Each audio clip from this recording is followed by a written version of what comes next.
Masu sauraron mu barkanku da kasancewa da mu a wannan lokaci. Muna muku barka da wannan wata mai girma, muna muku barka da wannan wata mai alfarma, wato watan Ramadana. To masu sauraron mu, kamar yadda kuka sani, wannan channel din namu channel ne da aka bude ta domin kawo rahotannin abubuwan da suke shafi kasar mu da lafiyar mu da sauran abubuwan mu. Sannan wannan channel din namu ta kan kawo rahotannin abubuwan da ya shafi sauran bangaren kasashe da sauran abubuwan da ya shafi kasashen makotan mu. Don masu sauraron mu, har yau muna roƙon ku, idan wannan shine ziyartar ka channel din mu ta farko, ka danna mana subscribe, kana ka danna mana alamar ƙararrawa don kasancewa da rahotannin namu. Don masu sauraro, kamar yadda kuka sani cewa akwai wani dalili da ya janyo ɓacin rai ga malamanmu, wanda ya janyo malamanmu sun kasance ba su ji daɗin wannan abu da ya kasance ya faru ba.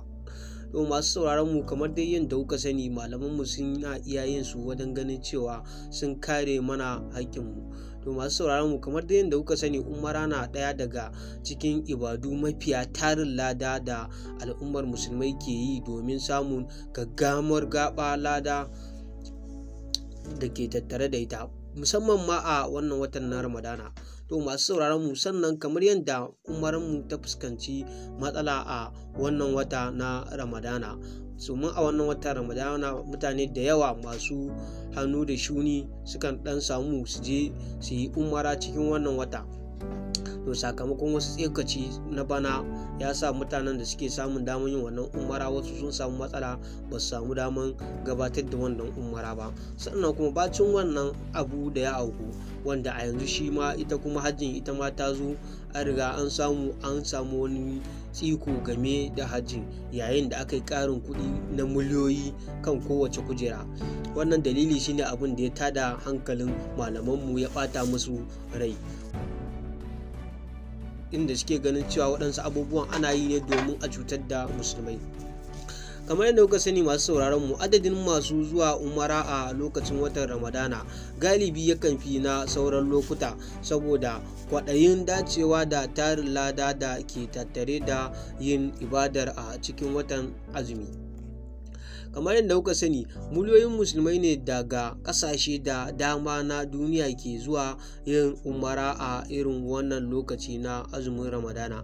Sai dai da alama a wannan shekara wasu maniyyata da ke son yin wannan muhimmiyar ibada sun gamu da cikas, sakamakon rahotannin da ke cewa hukumomin Saudiya suna jan kafa wajen bayar da biza.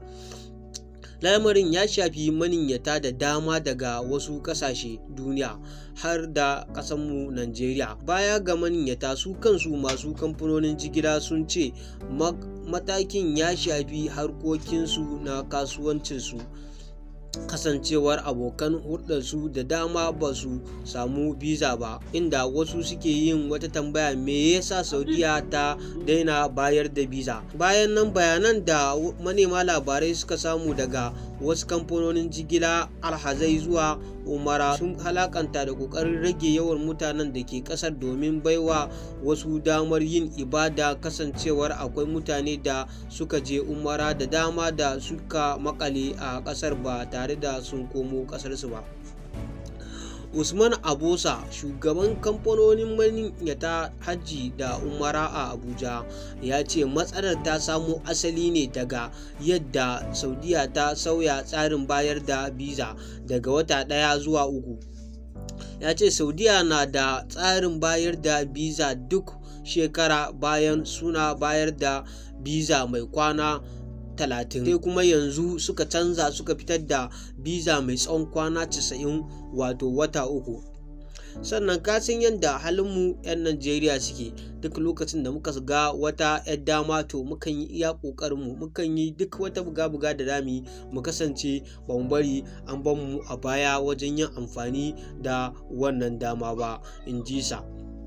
Wasu kamfanonin jigila sun ce akwai mutane da tun farko ake yi musu biza domin yin umara, amma sai su yi jinkiri tafiya, ko kuma da zarar sun je Saudiyar sai su makale, su ki komowa ƙasarsu, har ma wasu su jira lokacin aikin hajji domin su sauke ibadar ta farilla. Yadda matsalar ta shafi masu kamfanin jigila, Aliyu Abdullahi Jega, shugaban kamfanin Firdausi Service Limited, ya shaidawa manema labarai cewa suna cikin matsala kasancewar ya kama otal ɗaya da kuɗinsu ya kai na fiye da naira miliyan 200, sannan ya sayi tikiti da dama na abokan hulɗarsu da suka zarce naira miliyan 300. Ya bayyana cewa duk wanda ba a samu ba a asara ce a wurinmu, in ji Aliyu Jega. Sannan kuma ya bayyana cewa mutum ba zai iya kiyasta girman asara da ya yi ba. Asara yanzu ake yin ta, mutum ba zai gane an yi asara ba sai an rufe tsarin bayar da bizar ta umara, kamar yadda kamfani ya ce. A cewarsa, ya shafe sama da mako 2 yana bibiyar biza, kuma har zuwa lokacin rahoton nan bai samu ba. Ya ce kamfaninsu na da maniyyata 350, amma cikinsu 59 ne kacal waɗanda Allah ya ba da ikon samun musu biza, saɓanin bara da suka kai mutum 400 zuwa aikin umara, kuma ba a fuskanci wani cikas ba a lokacin. Aliyu Jega ya ƙara da cewa suna tattaunawa da hukumar alhazai ta Najeriya domin gano hanyoyin da za a bi domin sauƙaƙe lamarin. Ita ma Hajiya Maimuna Dabo ta ce kamfaninsu yana fuskantar ƙalubale wajen samun biza, kasancewar a baya a rana ɗaya suna iya samun biza yanzu da suke shafe kamar kwana 12 zuwa 14. Inda take bayyana cewa idan aka nemi biza ta mutum 10 sai kaga ta mutum 1 ko 2 ne za su samu, inji ta.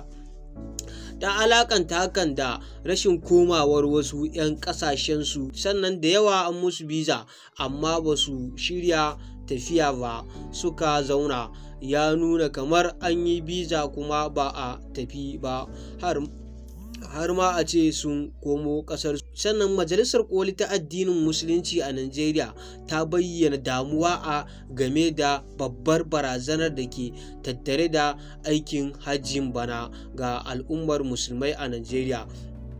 Binciken da majalisar ta gudanar kan shirye-shiryen aikin hajjin na bana ya nuna akwai wagegen gibi a game da shirye-shiryen.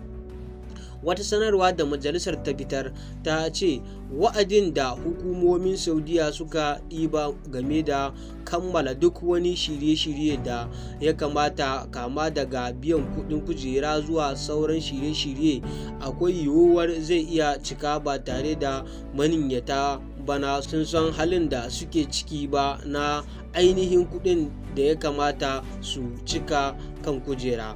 Majalisar ta ce har kawo yanzu ba a biya kuɗin rabin kujeru da aka ba wa Najeriya ba. Babban abin damuwa shine mutanen da suka fara biyan wani daga cikin kuɗin kujerar aikin hajjin na bana har yanzu suna cikin rashin sanin inda suka dosa, inji sanarwa. Daga bisani majalisar ta ce tana sane da irin ƙoƙarin da gwamnati ke yi wajen samun sauƙi, musamman kan batun canjin dala, wanda shine musabbabin abin da ya janyo wannan matsalar. Ta kuma buƙaci 'yan siyasa da masu hannu da shuni da kuma masu ruwa da tsaki da su taimaka yadda ya kamata domin ganin ba a samu koma bayan aikin hajjin bana daga maniyyatan ƙasar ba. To masu sauraron mu, nan ne ƙarshen rahotannin namu na yau. Haka zalika muna ƙara roƙon ku, idan wannan shine ziyartar ku channel ɗinmu ta farko, muna buƙatar ku danna mana subscribe, kana ku danna mana alamar ƙararrawa, domin hakan shi kaɗai ne gudunmawar da ke bamu ƙwarin gwiwan ci gaba da kawo muku rahotanninmu ba ƙaƙƙautawa. Mun bar ku lafiya.